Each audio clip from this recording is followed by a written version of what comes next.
Here is the Subaru Outback. Let's go ahead and get started. Open up the driver's side door. Now right over there is a primary hood release lever. Just pull it.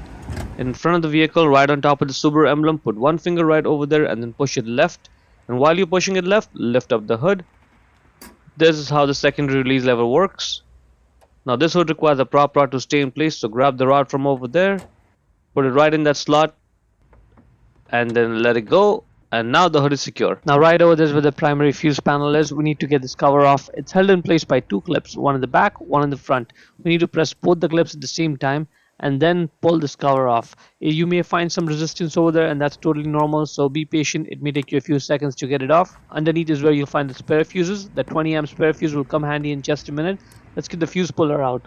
Now what we have to do is go inside the car, and that's where the secondary fuse panel is. Get this cover out of there, and we'll be focusing on two fuses, 20 amps, both of them, the cigar and 12 volt socket. So what we'll do is we'll pull the fuses out, check if it's good or bad, and if it's a bad fuse, then we'll replace it with a 20 amp spare fuse. Let's get this one. This is a cigar fuse. This is the one that controls the outlet that's in the cargo area. It's a good fuse. How do I know that? Look at the center part. It's not broken. If yours is broken, then it's a bad fuse, and that's very likely what the issue is. And all we have to do then is just get this 20 amp spare fuse out of this main fuse box cover. Check that this is good. See, this is looking good. The center part's not broken. And then we'll just put a good 20 amp fuse right over there. And with the moment we do that, power is going to be back on. Let's give it a firm push. Good. Now repeat the process for the other fuse. This fuse is the one that controls the outlet that's inside the central console.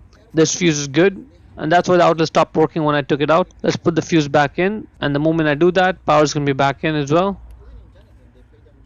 Let's get the cover back in place. Close it. Put the fuse puller back in its place. Put the cover on and then press it down to secure it, and that's it.